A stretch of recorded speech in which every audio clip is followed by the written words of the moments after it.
बंधुओं, आपको सुनकर के शायद आश्चर्य होगा कि कलयुग को मिलने वाले स्थान केवल 5 हैं,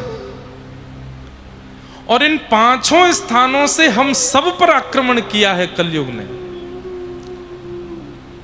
कोई मैं कलयुग से बचाऊं ना, सब आक्रमित हैं उससे, सबके ऊपर आक्रमण कर चुका है कलयुग। हम सब कलयुग की चपेट में हैं, और कलयुग के स्थान केवल 5। इसका मतलब इन 5 स्थानों में से कहीं ना कहीं हमारा प्रवेश है, तभी कलयुग हम पर आक्रमण कर रहा है। और ये 5 स्थान कौन कौन से? द्यूतम पानम स्त्रियः सूना यत्रा धर्म चतुर्विध पुनश्च याचमानाय जात रूप मदात् प्रभु। सब लोग ध्यान से सुनिए। 5 स्थान जहां कलयुग निवास करता है, उसमें सबसे पहला स्थान जुआ, द्यूतम। आप लोग सोच रहे होंगे बच गए, हम तो नहीं करते। पर जुआ का अर्थ ही नहीं जानते आप लोग सोचते हैं केवल सट्टा लगाने वाले, खेल में पैसा लगाने वाले, चीजों में पैसा लगा करके शर्त रखने वाले लोग ही जुआ खेलते। नहीं, जुआ का मतलब क्या होता है? धन रूपी लक्ष्मी को कहीं भी दांव पर लगाना, वो जुआ ही है। और कहीं भी धन को आप दांव पर लगाते हैं तो एक प्रकार से आपसे पंचदेव नाराज हो जाते हैं। और पंचदेव की नाराजगी का कारण, क्योंकि लक्ष्मी के पति नारायण आपसे नाराज हो जाते हैं, उनकी पत्नी को दांव पे लगाओगे आप? सब लोग सावधान, बीच में कुछ लोग खड़े हैं, वो बैठ जाएं, थोड़ा आगे खिसक जाइए, बैठने दो सबको, बैठ जाओ। इधर देखो, यहां देखो, हम काला टीका लगा के आते हैं, नजर नहीं लगेगी हमको, देख लो। हाँ, कहीं आप लोग सोचो हम देख लेंगे, महाराज जी नजर आ गए तो और ये बैठे हैं ना कालिया, ये सबकी नजर अपने पास ही रख लेते हैं। इसलिए आप लोग यहां देखो, सुनो। क्या बता रहा था मैं? जुआ लक्ष्मी को, यानी कि धन को जहां भी आप दांव पर लगाते हैं, XYZ कुछ भी हो, वो जुआ है। आप लक्ष्मी को दांव पर नहीं लगा सकते। जैसे ही लक्ष्मी दांव पर लगती हैं, सबसे पहले तो लक्ष्मीपति नारायण नाराज हो जाते हैं। और किसी के नाराज होने से फिर फर्क भी क्या पड़ेगा? जब ठाकुर जी नाराज हो गए आपसे, तब तो सब बिगड़ ही जाना है। लक्ष्मी को दांव पर नहीं लगाना है, जुआ नहीं खेलना। सबसे पहला स्थान।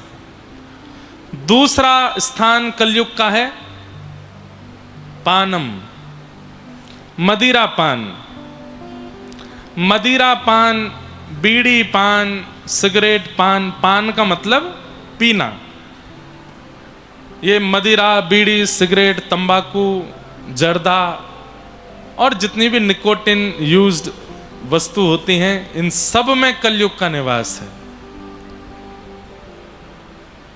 आपकी जिह्वा पर हर वो वस्तु जाकर के पाप भागनी हो जाती है जो ठाकुर जी को भोग ना लगाई गई हो। कई जगह तामसिक वस्तु देवताओं को अर्पित करने के बाद में दे दी जाती है। कई लोग हमारे उत्तर भारत में महादेव के नाम पर भी बहुत कुछ कर लेते हैं। बोले अरे महादेव भी तो करते हैं, हम भी कर लें तो क्या बड़ी बात। मैं कहता हूं जिस दिन महादेव को तुम मिल गए तो त्रिशूल सीधा हृदय में ही घुसाएंगे। मेरे नाम पर क्या क्या करके आया है संसार में। ये तो लोगों को पता है कि महादेव भांग ले लेते हैं, ये तो लोगों को पता है कि महादेव का प्रसाद इन इन वस्तुओं का लगता है, भैरव बाबा का प्रसाद इसका लगता है, देवी मैया का इसका प्रसाद हो जाता है, ऐसा लोग बोलते हैं। तो महादेव ने विष भी पिया था, एक आध बूंद रख लो जीभ पे, वो भी लेके देख लो। और रही बात शास्त्र प्रमाणों के अनुसार कहीं भी तामसी वस्तु किसी देवी देवता को अर्पित नहीं होती है। अन्य अन्य किन्हीं कारणों से, कहीं तंत्र के प्रभाव के द्वारा, कहीं अन्य अन्य भावों के द्वारा कुछ किया जाता हो तो बात अलग है, नहीं तो ठाकुर जी तो परम वैष्णव हैं। ठाकुर जी को कोई तामसी वस्तु नहीं। और हम तो कृष्ण उपासक, हम तो ठाकुर जी को, हम तो वैष्णव ही हैं। ठाकुर जी को तामसी वस्तु प्रिय नहीं। तो कलयुग का पहला स्थान जुआ, कलयुग का दूसरा स्थान पानम, उल्टा सीधा खाना पीना, अपने जीव पर गलत वस्तुओं को धारण करना, उससे कलयुग का प्रभाव होता है। तीसरा स्थान पर स्त्री पर पुरुष संग, पुरुष पर स्त्री के प्रति दृष्टि रखे और स्त्री पर पुरुष के प्रति दृष्टि रखे, इसमें भी कलयुग का निवास है। पतिव्रत पत्नी व्रत धारण करो, इससे बड़ा कोई व्रत नहीं है। दुनिया का सबसे बड़ा व्रत यदि कोई है तो वो क्या है? पतिव्रत और पत्नी व्रत। जिनका हाथ पकड़ करके फेरे ले लिए हैं, फिर जीवन भर वही हैं सब कुछ। पत्नी व्रत, पतिव्रत सबसे बड़ा व्रत। तो द्यूतम पानम स्त्रिय, और चौथा है सूना, यानी कि हिंसा। कलेश मत करो, लड़ाइयां मत करो, झगड़े मत करो। यदि आपके झुक जाने से झगड़ा शांत हो जाता है, झुक जाइए, मत कीजिए। मैंने कल परसों भी कहा था, ये ईगो इतना ज्यादा बढ़ चुका है हम लोगों के अंदर कि हम झुकना भूल गए हैं। स्कूल में संस्कृत जब पढ़ाते थे, छोटे छोटे बच्चों को भी ये श्लोक याद कराते थे। नमन्ति फलिनो वृक्षा, नमन्ति गुणिनो जना, शुष्क काष्ठानि मूर्खाश्च न नमन्ति कदाचन। इसका अर्थ क्या बताते थे? कि जो वृक्ष फलित होता है, फल वाला होता है, वो सदा झुका ही रहता है, और जिसमें फल नहीं लगते वो सीधा खड़ा रहता है। आंधी आने पर फलित वृक्ष कभी नहीं गिरता, सीधे लंबे लंबे वृक्ष जो खड़े रहते हैं गिर जाते हैं। इसलिए ज्यादा चौड़िए मत, थोड़े झुक जाइए। आपकी गलती नहीं है, लेकिन फिर भी आपके झुकने से यदि विवाद शांत होता है तो झुक जाइए, क्या बुराई है। लेकिन कई लोगों को आनंद आता है, इसने मुझे ऐसे कैसे बोल दिया, मैं इसको देखूंगा। जब ये गुण मेरा है ही नहीं, मैंने ऐसा किया ही नहीं, तो मुझ पर आरोप क्यों लगा? कोई फायदा नहीं है उससे, क्योंकि सामने वाला आपसे ज्यादा ईगो में है। उसको समझाओगे, लड़ोगे, बातें बिगड़ेंगी। इससे बढ़िया झुक के क्षमा मांग लो। जब लगे कि हाँ थोड़ा माहौल शांत हो गया है, तब धीमे से झेल दो। क्या मैंने किया नहीं था, वैसे मैंने सॉरी बोला, मेरी गलती नहीं थी, लेकिन वास्तव में मैंने किया नहीं था, मुझसे हुआ नहीं है ऐसा। आपकी इच्छा है कि आप मुझ पर आरोप लगाइए, लेकिन मैंने ऐसा किया नहीं है, धीमे से बता दो। लेकिन हम आज की डेट में दूसरे की नजर में अच्छा होना चाहते हैं, अपनी नजर में भले ही हमारी स्थिति बुरी हो रही हो, केवल इनकी नजर में और अपनी नजर में अच्छे रहिए। संसार तो आपको कभी अच्छा मानेगा ही नहीं। कल सुबह कोई आपसे आकर के कहते, बोले महाराज जी आए ना कथा करने, बोले हाँ कल रात में पी रहे थे। इतने में ही आप विश्वास और कर लोगे। आपने कहा अरे तुम बता रहे, अरे यार चाय पी रहे थे, चाय बोलना भूल गया था मैं।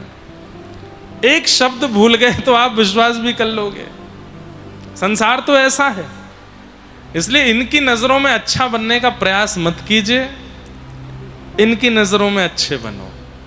संसार तो भलाई कभी देगा ही नहीं आपको, और जो भलाई संसार दे रहा है उससे प्रसन्न होइए मत, वो अच्छी नहीं है, क्षणिक है। द्यूतम पानम स्त्रियः सूना।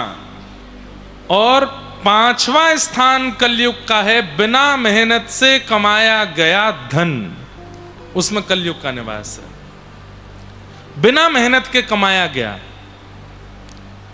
अब बिना मेहनत के कैसे कमाया जाता है वो सब आपको पता है। इन 5 स्थानों में कलयुग का निवास है, इसलिए भूल करके भी इन 5 से बचने का प्रयास कीजिए। 5 स्थान कलयुग को प्रदान करने के बाद राजा परीक्षित लौट करके जब अपने राजभवन में पहुंचे तो तहखाने में जाकर के एक मुकुट देखा। उस मुकुट को उठा करके अपने सिर पर धारण किया। वो जरासंध का मुकुट था। पांडवों ने जरासंध का वध करके उस मुकुट को ले लिया था। उस मुकुट को धारण करते ही राजा परीक्षित की बुद्धि विकृत हो गई और आखेट को वन में गए। वन में जाकर के शमीक ऋषि के आश्रम पर जल की याचना की, लेकिन जल नहीं मिला तो गले में मरा हुआ सर्प डाल दिया। क्यों? ऋषि तपस्या में बैठे थे और राजा परीक्षित बोले मुझे प्यास लगी है, जल पिलाओ। तपस्या में बैठे व्यक्ति को कभी कभी अपने तन की सुध नहीं होती। एक होती है सामान्य समाधि और एक होती है त्रातक समाधि। 2 प्रकार की समाधि होती है, बहुत ध्यान से सुनिए। सामान्य समाधि, आप बैठे जरा सी आवाज हुई तो आंख खुल गई, देखने लगे, आपका मन बहुत जल्दी विचलित हो जाए, सामान्य समाधि। त्रातक समाधि कैसी? आंधी आ गई, तूफान आ गया, पानी फेंक दिया, लेकिन तब भी आप समाधि से विचलित नहीं हुए। ऐसी त्रातक समाधि कलयुग में लोग नहीं लगा पाते। कई लोग कर भी सकते हैं योग साधना के द्वारा। तो शमीक ऋषि त्रातक समाधि में बैठे थे। उसी समय राजा परीक्षित ने कहा जल पिलाइए, लेकिन उन्होंने नहीं सुना। तो राजा परीक्षित को लगा मेरा अपमान कर रहे हैं, मैं जल मांग रहा हूं ये देते नहीं, तो मरा हुआ सर्प गले में डाल दिया। ये दृश्य शमीक ऋषि के पुत्र ने देख लिया और तुरंत मेरे पिता का अपमान करने वाला राजा परीक्षित, मैं श्राप देता हूं, आज के 7वें दिन तक्षक सर्प डस देगा और इसकी मृत्यु हो जाएगी। श्राप दे दिया। राजा परीक्षित लौट करके जब आए, उन्हें गौरमुख शिष्य के नाम से पता चला कि मुझे श्राप लगा है, तो अपने पुत्र जन्मेजय को राज्य गद्दी पर बिठा करके राजा परीक्षित तुरंत राज्य छोड़ करके गंगा के किनारे पहुंच गए। और वहां अनेक संत ऋषि महात्मा पधारे थे। सबके चरणों में प्रणाम करते हुए कहा कि भगवान, मेरे जीवन के कुछ ही दिन बचे हैं, कृपा करके बताइए मेरी मुक्ति का उपाय क्या है। आहा, सबने खूब सारे उपाय बताए, लेकिन नैको मुनिर्यस्य वच प्रमाण, कोई प्रमाण नहीं दे पाया। तभी वहां श्री सुखदेव जी का आगमन हुआ। तत्रा भवद भगवान व्यासपुत्रो यदिच्छया गामटमानो नपेक्ष अलक्षलिंगो निजलाभ पूर्णो निजलाभ तुष्टो व्रतस्य बालैरवधूत भेष। श्री सुखदेव जी का आगमन हुआ। चरणों में प्रणाम करते हुए परीक्षित जी महाराज ने कहा कि भगवान, जिसके जीवन के बहुत कम दिन बचे हैं उसको अपनी मुक्ति के लिए क्या करना चाहिए, कृपा कर मुझे बताओ। हाँ, चरणों में प्रणाम करके जब कहा, येषां संस्मरणात् पुंसा सद्यः सुद्यन्ति वै गृहा किं पुनः दर्शनस्पर्श पादशौचासनादिभिः। हे नाथ, आप जैसे संत, आप जैसे ऋषियों का तो घर बैठ करके स्मरण करने से हम पवित्र हो जाते हैं। आप मेरे सामने बैठे हैं, कृपा करके मुझे बताइए मैं ऐसा क्या करूं जिससे मेरे शेष जीवन जो है वो ठाकुर जी की सेवा में लग जाए और मुझे मुक्ति प्राप्त हो जाए। हे प्रभु मुझे बता दो चरणों में कैसे आऊं। हे प्रभु मुझे बता, गाइए, करताल बजा के गाओ। हम तो बहुत प्रयास कर रहे हैं नाथ, पर हम आपसे ही पूछ रहे हैं, बताइए ना हमारे जीवन के कितने दिन बचे हमें पता नहीं है। यहां बैठा कोई भी व्यक्ति दावे से नहीं कह सकता कि मैं इतने दिन और रहूंगा। कभी भी प्राण जा सकते हैं हमारे। मैं आज कथा कर रहा हूं लेकिन कल की कथा सुना पाऊंगा इसकी मैं गारंटी नहीं दे सकता हूं। हम सब मरणासन स्थिति में हैं, कभी भी प्राण जा सकते हैं हमारे। इसलिए नाथ से कहो हमारे पास कितना समय हमें नहीं पता, लेकिन आपको पता है हमारे पास कितना दिन कितना समय है। उस समय में हम क्या करें जिससे आप हमें मिल जाओ, कृपा कर हमें बताओ। हे प्रभु मुझे बता दो चरणों में कैसे आऊं। हे प्रभु मुझे बता दो चरणों में कैसे आऊं। माया के बंधनों से छुटकार कैसे पाऊं। माया के बंधनों से छुटकार कैसे पाऊं। हे प्रभु मुझे बता दो चरणों में कैसे आऊं। हे प्रभु मुझे बता दो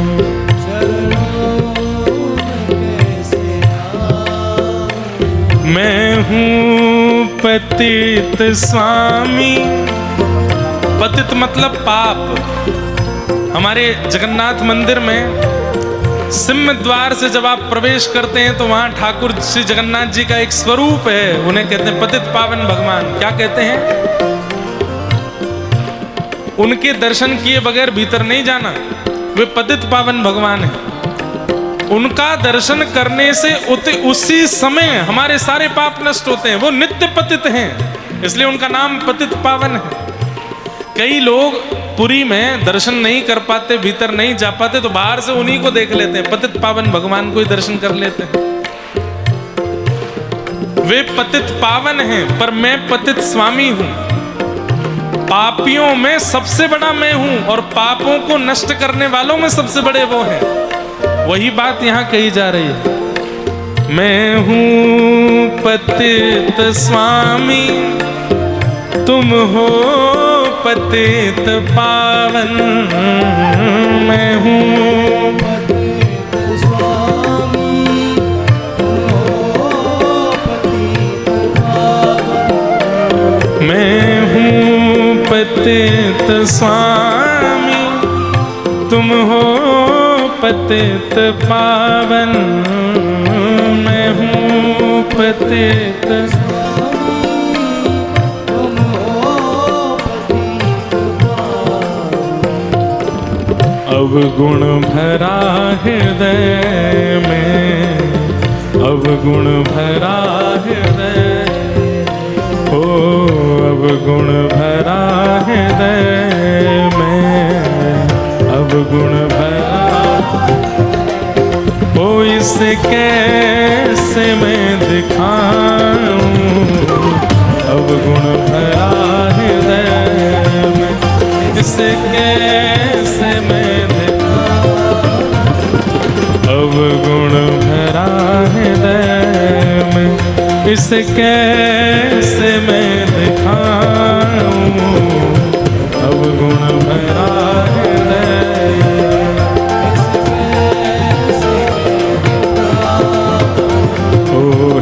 प्रभु मुझे बता दो चरणों में कैसे आऊं।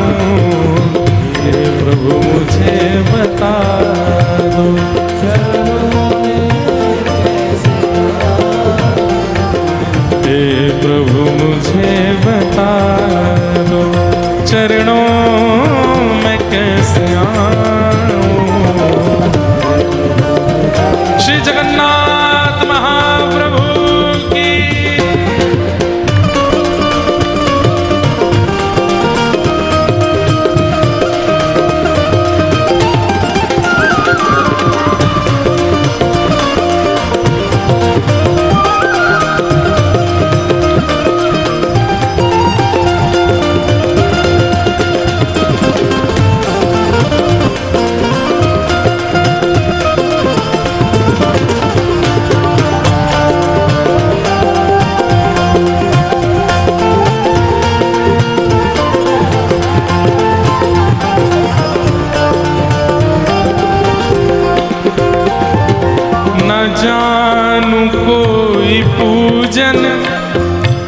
अज्ञानी हूँ मैं भगवन, ना जानू कोई। सब गाओ। ना जानू कोई पूजन, अज्ञानी हूँ मैं भगवन।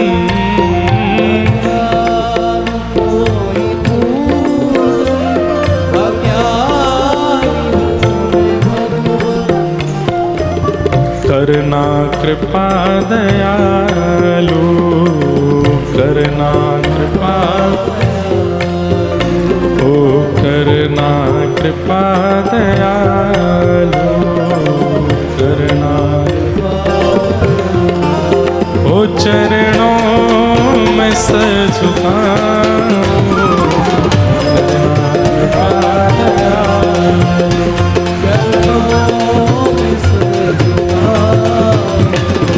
हे प्रभु मुझे बता दो, चरणों में सर झुकाऊं।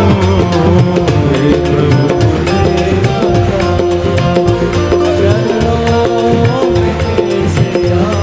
और सबसे प्रिय पंक्ति, अच्छा हूँ या बुरा हूँ, जैसा भी हूँ तुम्हारा।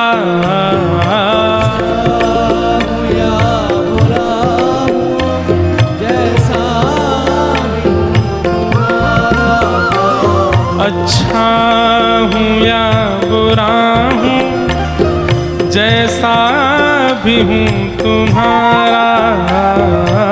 अच्छा हूँ या बुरा हूँ, जैसा भी हूँ तुम्हारा। ठुकराओ ना मुझे अब, ठुकराओ ना ओ ठुकराओ ना मुझे अब, ठुकराओ ना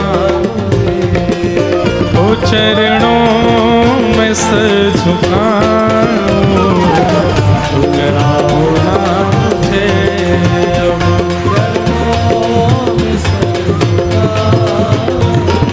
हे प्रभु मुझे बता दो, चरणों में सर झुकाऊं। हे प्रभु मुझे बता,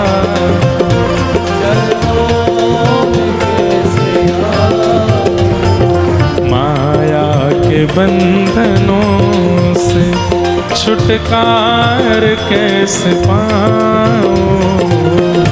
माया के बंधनों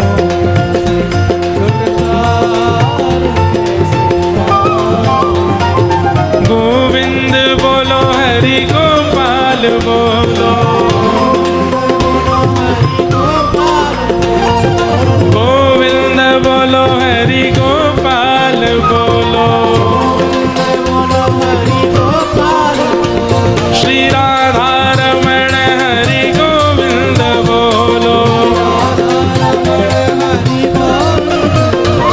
श्री राधा रमण हरि गोविंद बोलो।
जय जय राधा, जय जय राधा, जय जय राधा रमण हरि बोल, जय जय राधा रमण हरि बोल, जय जय राधा रमण हरि बोल, जय जय राधा रमण हरि बोल, जय जय राधा रमण हरि बोल।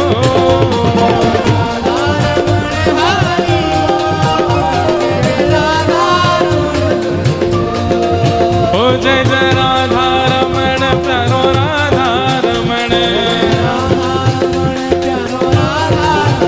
जय जय राधा रमण प्यारो राधा रमण,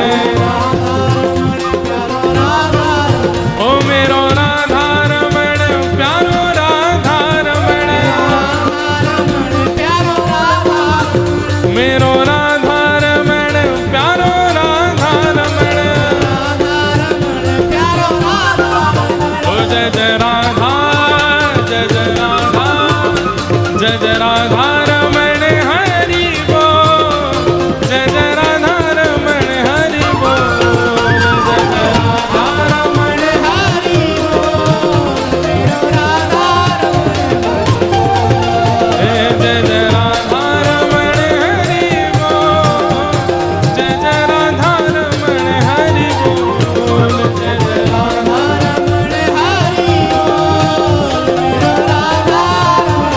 श्री राधा रमण लाल की, श्री जगन्नाथ महाप्रभु, जय जय श्री राम,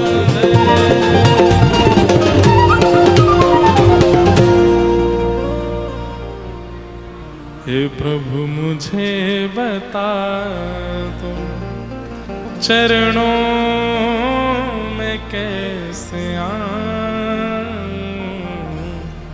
हे प्रभु मुझे बता दो चरणों में कैसे आऊं।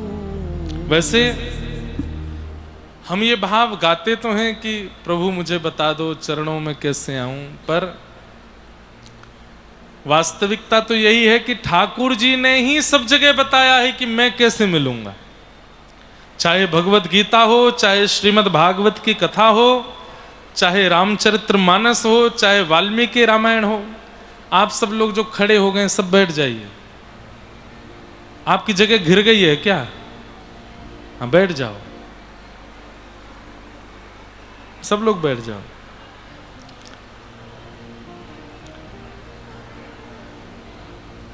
सब जगह बताया ठाकुर जी ने ही है। एकादश स्कंद में श्रीमद् भागवत में भगवान कहते हैं, ये वही भगवतः प्रोक्तः उपाया आत्मलब्धये।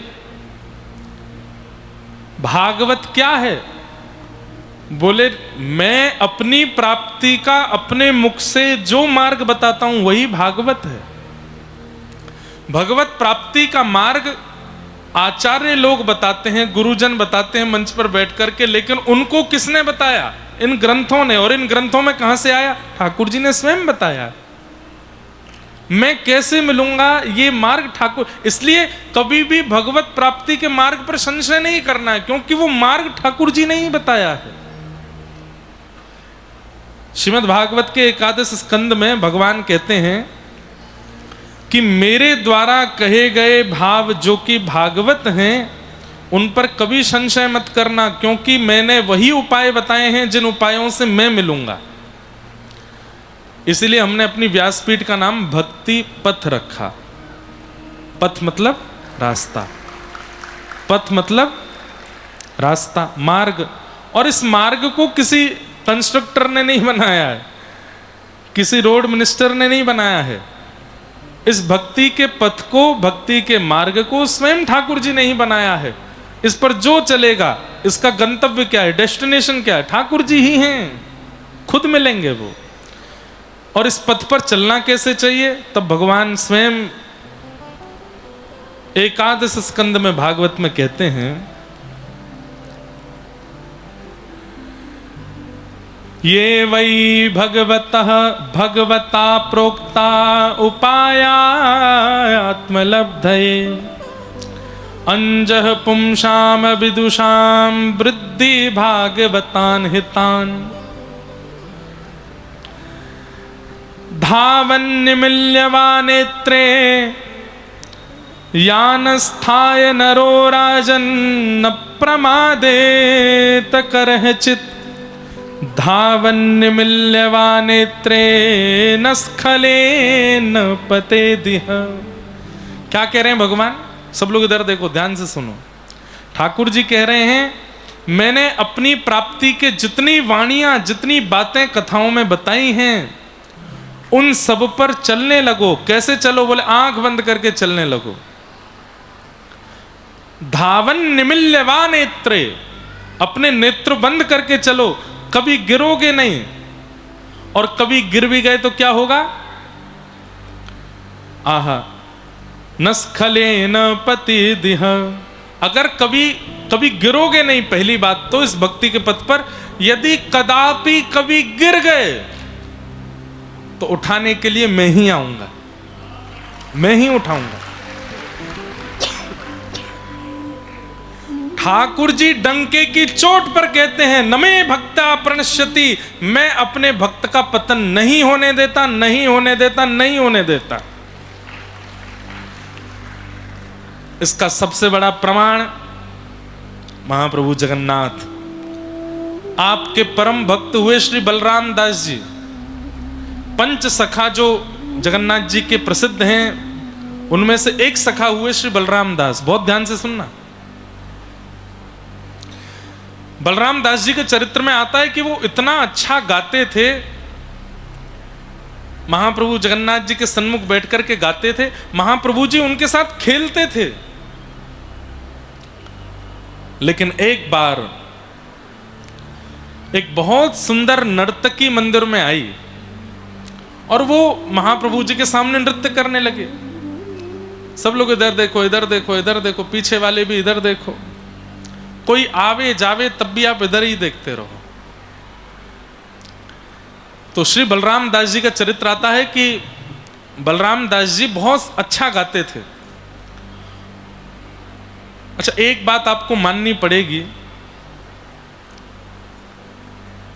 जैसे नाम जप से ठाकुर जी मिलते हैं, यज्ञ अनुष्ठान से ठाकुर जी मिलते हैं, सुंदर स्वभाव बनाने से ठाकुर जी मिलते हैं, विचारधारा पवित्र रखने से ठाकुर जी मिलते हैं, ठाकुर जी की सेवा करने से, नैवेद्य पधराने से, अष्टयाम सेवा करने से, श्रृंगार आदि का क्रम करने से ठाकुर जी मिलते हैं।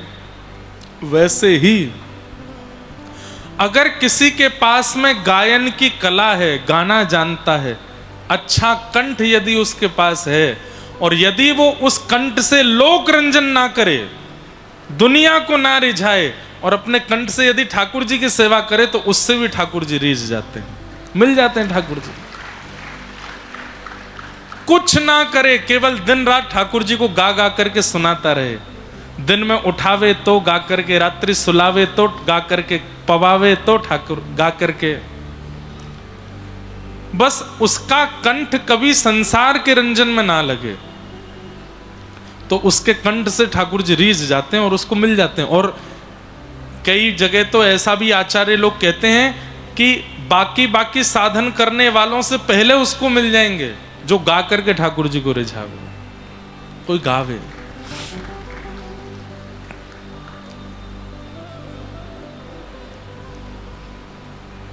आहा,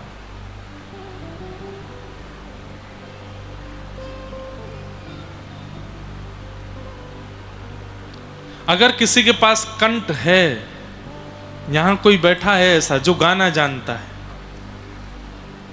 ठाकुर जी के लिए गाया करे, एकांत में बैठ के ठाकुर जी को रिझाया करे। भक्तिमती मीराबाई गाती थी, और केवल एक नाम नहीं है, जितने भक्तों के नाम आप लेंगे जिनको भगवत प्राप्ति हुई है, सबने गाया है ठाकुर जी के आगे, गा कर के ही मिले हैं ठाकुर जी। गायन बहुत प्रिय है इनको। एक प्रकार से कोई इनके लिए गा देता है ना, तो ये सब न्यौछावर कर देते हैं उसके ऊपर।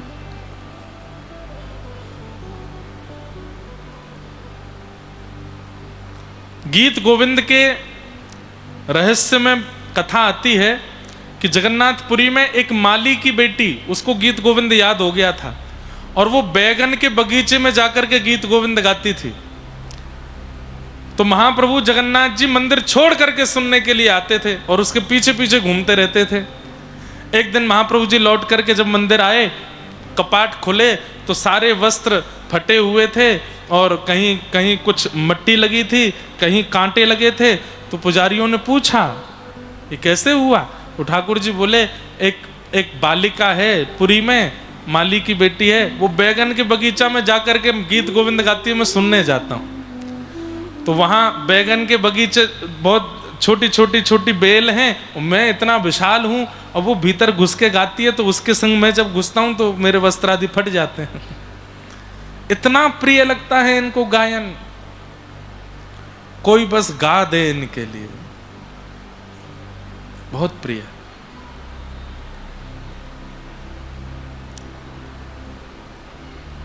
तो बलराम दास जी पद गाते थे, तभी एक बहुत सुंदर नर्तकी आई और उस नर्तकी के ओर जब बलराम दास जी ने देखा, अब सोचिए भगवान के सखा हैं, भगवान के दास हैं, भगवान इनके साथ खेलते हैं, लेकिन फिर भी किसी और को देख करके उसके प्रति मन आ गया और उस नर्तकी का भी इन पर मन आ गया, दोनों का एक दूसरे पर मन आ गया, आपस में मिलने जुलने लगे, बातचीत होने लगी। पूरे जगन्नाथपुरी में हवा की तरह बात फैल गई कि बलराम दास नाम का भगवान का भक्त वो तो अपनी स्थिति से बर्बाद हो गया, अब तो वो किसी नर्तकी से मिलने जाता है, उसी के पास रहता है। इसी कारण से बलराम दास जी की एक सेवा उनसे छीन ली गई। रथ यात्रा जब महाप्रभु जी की होती थी तो रथ के सामने सबसे पहला पद गायन बलराम दास जी करते थे। बलराम दास जी भी इतने मुक्त हो गए थे, इतने ज्यादा उसमें युक्त हो गए थे उस नर्तकी में कि अब मंदिर भी नहीं जाते कई कई दिनों तक, बस उसी के पास बैठे रहते हैं, उसी से बातें करते रहते हैं। रथ यात्रा का दिन था, रात भर उसी के पास थे। सुबह उठते ही आपने मन में विचार किया आज तो रथ यात्रा है, आज तो महाप्रभु जगन्नाथ रथ में विराजमान होकर के गुंडीचा जाएंगे और मैं रथ के सामने बैठ करके सेवा करूंगा, लेकिन मैं कहां पड़ा हूं? ये संसार के विषय के चक्कर में मैं महाप्रभु जी को भूल गया, कितने दिनों से उनके पास नहीं गया। दौड़ करके गए तो पंडा पुजारियों ने इनको रोक दिया, बोले अब तुम अपवित्र हो, तुम्हारे किससे पूरी जगन्नाथपुरी को पता है कहां जाते हो, क्या करते हो, नहीं आओगे तुम ठाकुर जी के सामने। रोते रहे। नाथ आप तो गीता में कहते हैं नमे भक्त्या प्रणश्यति, मैं अपने भक्त का पतन नहीं होने देता, मैं अपने भक्त का त्याग नहीं करता। हमारी श्री वैष्णव परंपरा में चरम मंत्र कहा जाता है, उस चरम मंत्र में यही कहा जाता है सर्वधर्मान परित्यज्य माम एकम शरणम व्रज अहम त्वा सर्व पापेभ्यो मोक्षयिष्यामि मा शुच। जो सब कुछ छोड़ के मेरी शरणागति ले लेता है, उसके पूर्व के किए हुए समस्त पापों को भुला के मैं उसको स्वीकार करता हूं। नाथ मुझसे गलती हो गई, लेकिन मैं छोड़ करके आ गया ना दोबारा आपके पास, भूल हो गई नाथ, स्वीकार करो ना। लेकिन किसी ने उनको ठाकुर जी के रथ के आगे बैठने नहीं दिया। बलराम दास जी समुद्र के तट पर चले गए और समुद्र के तट पर जाकर के बालू से, समुद्र की रेत से एक रथ बनाया और उसमें छोटे से महाप्रभु जगन्नाथ जी रेत से बना के विराजमान किए और अपनी मृदंग लेकर के वहीं पद गाने लगे। बोले आप तो सब जगह हो, जगन्नाथ हो, भले ही आप रथ में विराजमान होकर गुंडीचा जा रहे हैं, पर मुझे वहां जाने नहीं दिया जा रहा, तो मैं यहीं आवाहन करके पद गाता हूं। आंखों से आंसू गिर रहे हैं और आप पद गा रहे थे।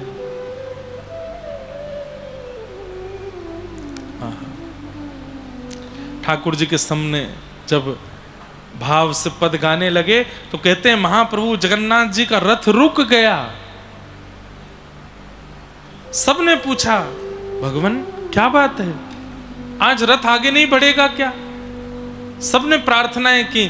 तब महाप्रभु जगन्नाथ जी बोले मेरी रथ यात्रा इस वक्त कहीं और हो रही है। बोले हैं ऐसा कैसे हो सकता है, कहां हो रही है? बोले समुद्र तट पर बलराम दास मेरा रथ यात्रा कर रहे हैं, मैं वहीं उसका पद सुन रहा हूं, इसलिए जहां मैं हूं रथ यात्रा वहीं हो रही है। यदि यहां से रथ आगे बढ़ाना चाहते हो तो बलराम दास को लेके आओ। सबने ठुकरा दिया, सबने निंदा की जिस बलराम दास की। ठाकुर जी ने उनको फिर बुलाया और बलराम दास जी सन्मुख आए और आकर के कहा अब छोड़ के नहीं जाना हमको, चलो गाओ पद।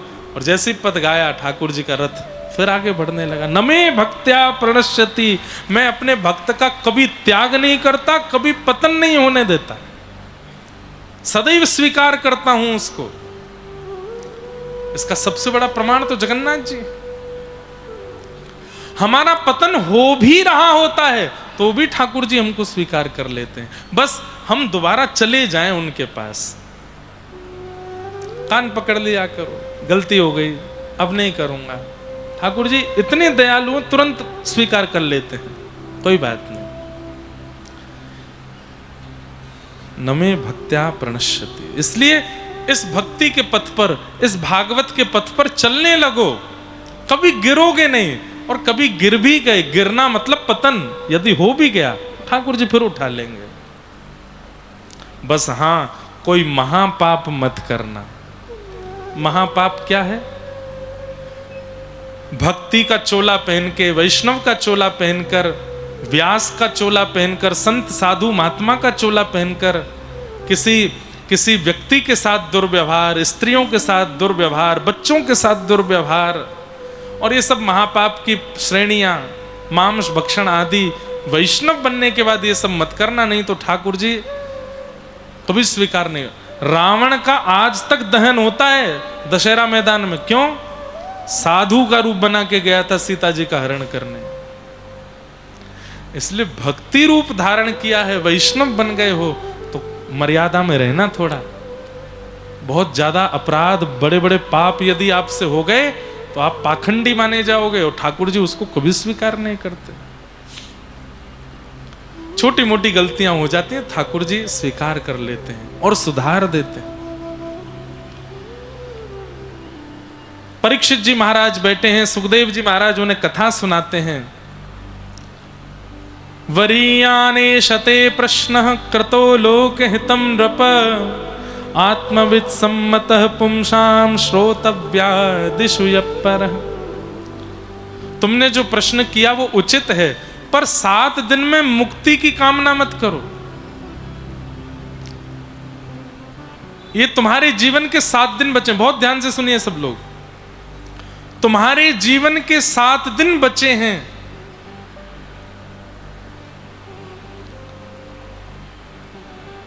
तुम्हारे जीवन के 7 दिन बचे हैं, और इन 7 दिनों में तुम पूछ रहे हो मुझे मुक्ति कैसे मिले। मैं चाहूंगा कि तुम ये ना पूछो कि मुक्ति कैसे मिले, ये पूछो भक्ति कैसे मिले। क्यों?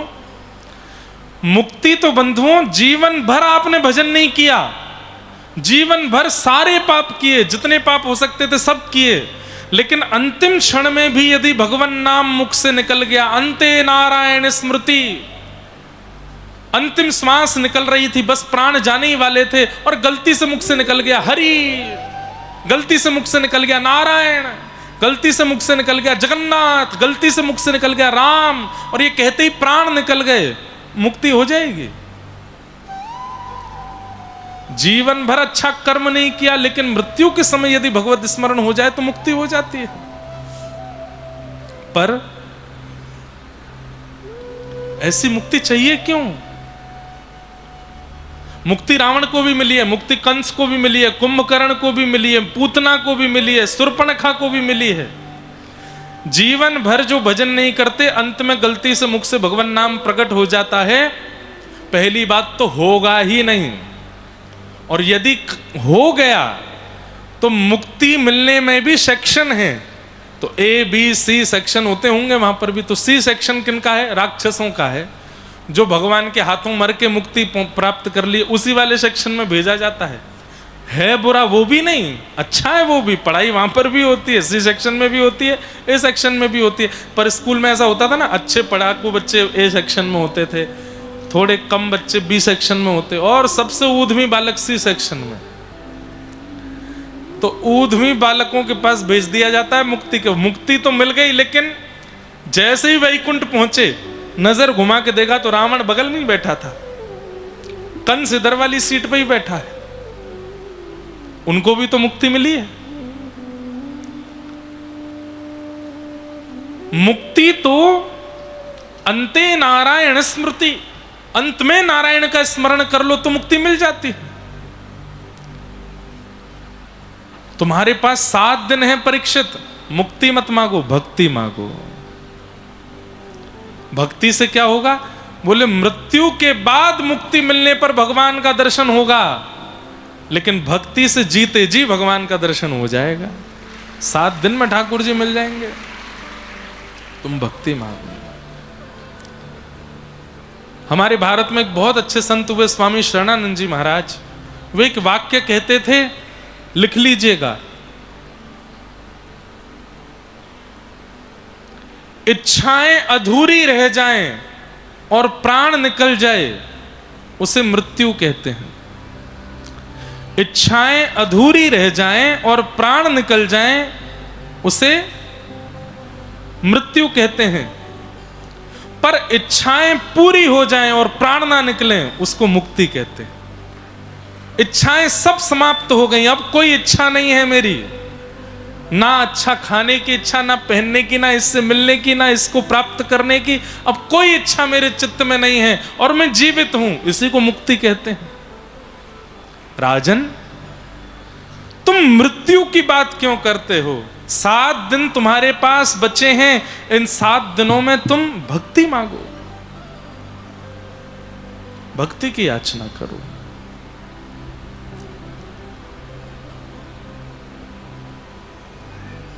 एक बात कहूं बंधुओं, जो अंते नारायण स्मृति वाली बात थी कि अंत में नारायण का स्मरण, यह सबसे कठिन है संसार में। अंतिम श्वास में नारायण का नाम नहीं आएगा, भगवान नाम नहीं आ सकता। कहीं पढ़ रहा था मैं कि व्यक्ति के जब प्राण निकलने वाले होते हैं ना, तो प्राण ऐसे नहीं होते कि तुरंत निकल गए। कहते हैं कि प्राण निकलते समय भी 5-6 मिनट लगते हैं व्यक्ति को प्राण त्यागने में, और उन 5-7 मिनटों में उसको जन्म से लेकर के अब तक पूरा जीवन दिखाई दे जाता है। चाहे वो हॉस्पिटल में प्राण जा रहे हों, चाहे वो किसी भी कारण से प्राण जा रहे हों, व्यक्ति के जब प्राण निकलते हैं तो श्वास रुक जाती है, रक्त ठंडा पड़ जाता है, लेकिन ब्रेन जो है वो थोड़ी देर के लिए जीवित रहता है। और उतनी देर में ब्रेन जो है वो सारी फाइल्स खोलता है। इतनी तारीख को तुम्हारा जन्म हुआ, ये तुम्हारी माँ थी, ये तुम्हारे पिता थे, इतने बड़े होकर के ये तुम्हारी बहन थी, तुम इस वाले स्कूल में गए थे, फिर इस कॉलेज में गए थे, वहाँ तुम्हारे इतने मित्र थे, उसके बाद तुमने इसके साथ ऐसा किया वैसा किया, इससे तुम्हारा ब्याह हुआ, इतने तुम्हारे बच्चे हैं, सब याद आता है। जो आपने कभी सोचा भी नहीं था वो भी याद आ जाता है, आपके जीवन की बात। लेकिन मैंने सुना है कि उन अंतिम 5-7 मिनटों में आपने भगवान नाम लिया था, भगवत दर्शन किए थे, ये याद नहीं आता।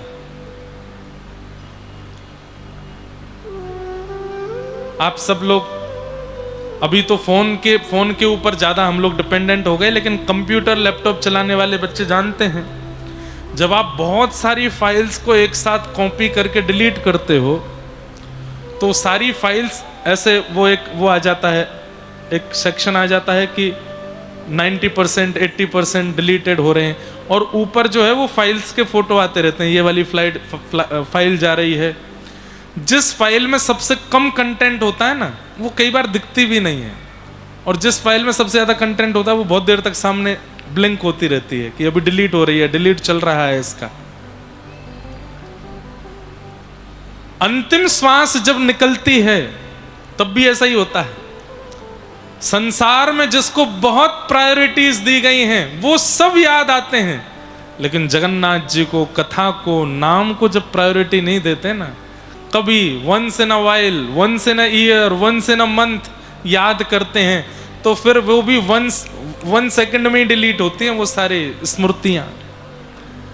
लेकिन साल भर जगन्नाथ जी को याद करते हैं, साल भर कथा सुनते रहते हैं, साल भर वृंदावन का स्मरण करते रहते हैं, तो जैसे ही प्राण निकलते हैं तो युगल सरकार ही दिखते रहते हैं 7 मिनट तक, और कुछ नहीं दिखता है, ठाकुर जी ही दिखते रहते हैं।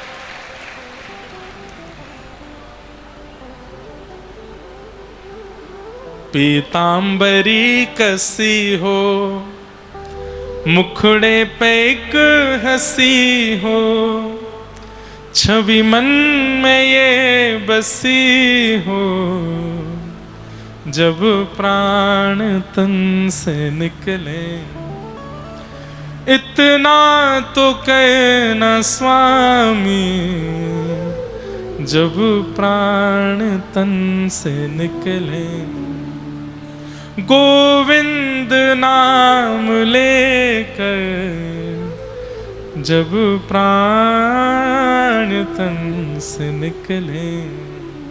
बंधुओं, एक बात मन में आ रही है, बोल देता हूं। हमारे जन्म का उद्देश्य क्या है? अपनी मृत्यु को सफल बनाना, अपनी मृत्यु को सफल। फ्लाइट में इसलिए बैठे हैं ताकि डेस्टिनेशन पे पहुंच सकें। ये शरीर रूपी फ्लाइट है, इसमें हमारी आत्मा बैठ गई है, अभी हम उड़ान ही भर रहे हैं। कभी फ्लाइट में टर्बुलेंस भी आता है, कभी ऊपर जाती है, कभी नीचे आती है, कभी 35,000 फीट पे चलती है, कभी 12,000 पे आ जाती है। ये लाइफ ही हमारा शरीर प्लेन है और लाइफ आकाश है। जन्म रूपी एयरपोर्ट से उड़े थे, चल रहे हैं, कभी झुकते हैं, कभी इधर मुड़ते हैं, ऊपर नीचे होते रहते हैं, कभी बगल वाला मित्र बन जाता है, कभी एयर होस्टेस आके कुछ खिला पिला देती है। लेकिन डेस्टिनेशन क्या है? डेस्टिनेशन है श्री हरि चरणार विंद, वहां पहुंचना है। डेस्टिनेशन तो वही है, अपनी मृत्यु को सफल बनाना है। इसीलिए हम सब लोग जन्म लिए हैं। लेकिन व्यक्ति मृत्यु को सफल नहीं बनाता। जिंदगी ना मिलेगी दोबारा, एक ही बार मिली है, जितने काम हो सके अभी कर लो। सब खा के देख लो, सब पहन के देख लो, सब जगह घूम के देख लो, सबका दिल तोड़ के देख लो, सबसे दिल लगा के देख लो। छोटा सा दिल है, उसमें 20-25 को घुसा के देख लो। बहुत खतरनाक है संसार।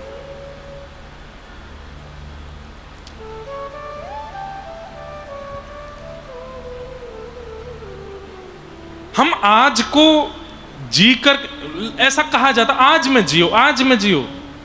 अरे ठीक है, आज में जियो, पर चिंता करते रहो, मृत्यु कभी भी आ सकती है। वो सफल होनी चाहिए, वो अच्छी होनी चाहिए।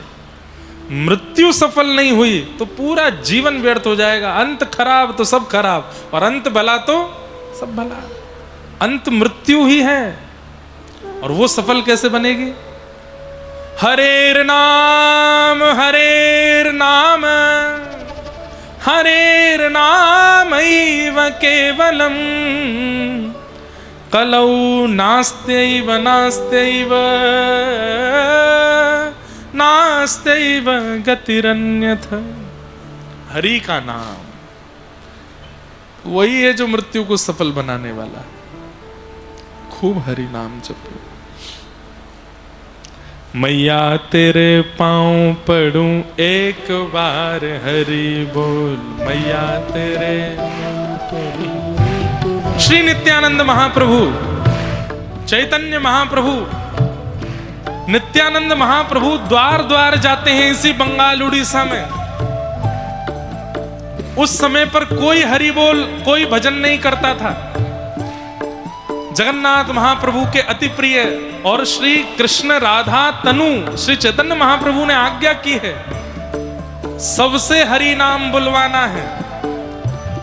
तो श्री नित्यानंद महाप्रभु हर घर पर जाते हैं और द्वार खटखटाते हैं। द्वार का व्यक्ति जब निकल करके आता है तो उससे कहते हैं, एक बार हरि बोल दीजिए ना। घर का व्यक्ति बोलता हरि बोल। अच्छा, घर में कितने लोग हैं, सबको बुलाइए ना, सब एक एक बार हरि बोल दो। सब बोलते हरि बोल हरि बोल हरि बोल। अरे कहां तक कहें, नित्यानंद महाप्रभु जाते अपने साथ कुछ सेवकों को लेके जाते और जाकर के अपने हाथ आगे करते, बोले भिक्षा दे दीजिए। घर का व्यक्ति दाल चावल रोटी लेके आता तो हाथ पीछे करते ना, नाम की भिक्षा चाहिए। सब हरि बोल बोल दीजिए, सब हरि बोल बोलते तो बोले एक बार और बोल दीजिए, एक बार और बोल दीजिए।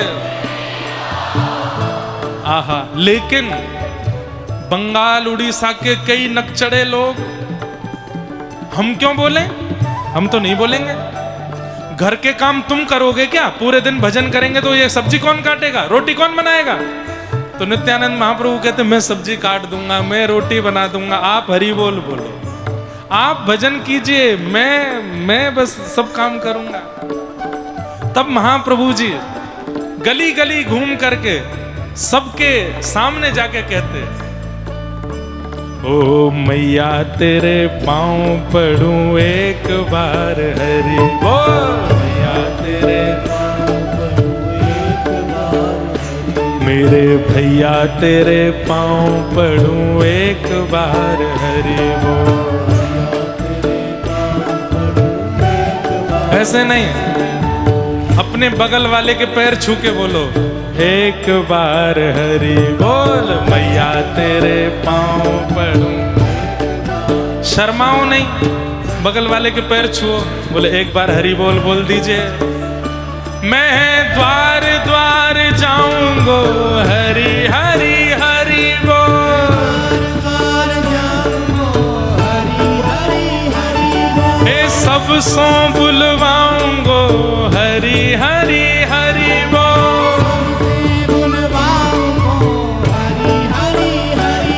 हे द्वारे द्वारे गाऊंगो हरि हरि हरि बोल,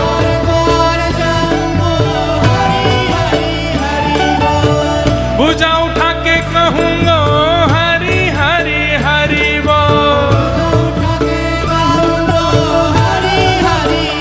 हे हरि बोल हरि बोल,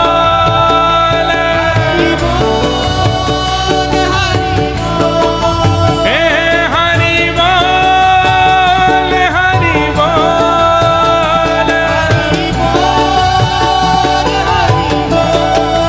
ओ मुकुंद माधव हरि हरि बोल,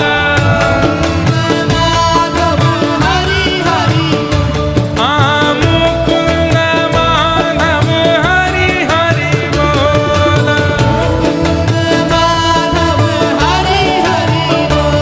हे मैया तेरे पांव पड़ूं एक बार हरि बोल,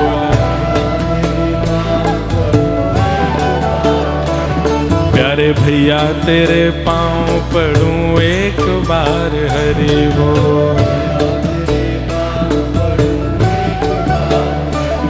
अरे अम्मा तेरे पांव पड़ूं एक बार हरि बोल,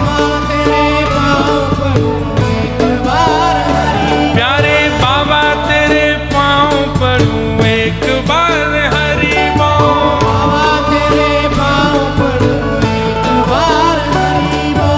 एक बार हरि बोल, बार बार हरि बोल,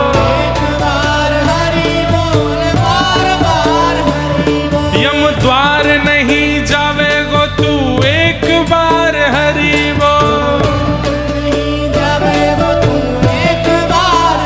हो यम द्वार नहीं जावे गो तू एक बार हरि बोल, अरे मैया तेरे पांव पड़ूं एक बार हरि बोल,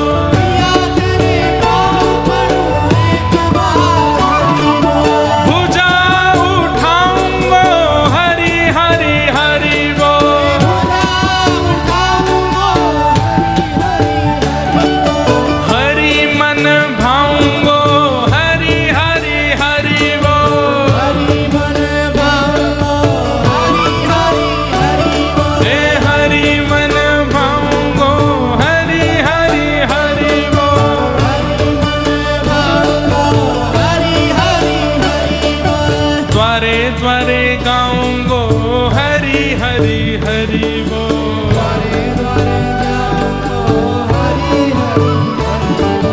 सब सो बुलवाऊंगो हरि हरि हरि बोल।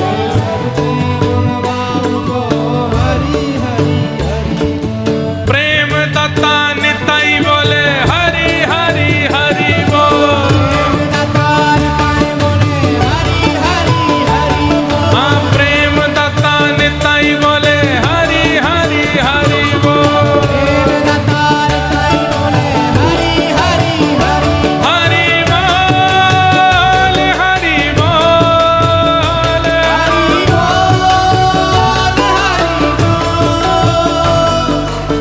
कीर्तन के प्रति सबसे बड़ा अपराध क्या है? धीमे धीमे गाना बहुत बड़ा अपराध है। इतनी समाज संख्या में बैठ के इतना धीरे कैसे गा सकते हो आप? हरि बोल हरि बोल। गाइए हे हरि बोल हरि बोल।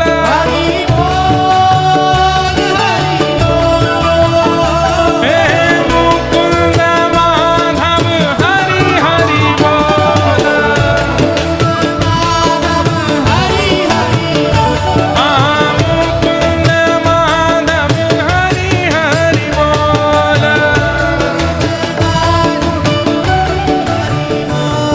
आपकी आवाज आनी चाहिए हमको। अब संगीत नहीं बजेगा, गाओ हे हरि बोल हरि बोल।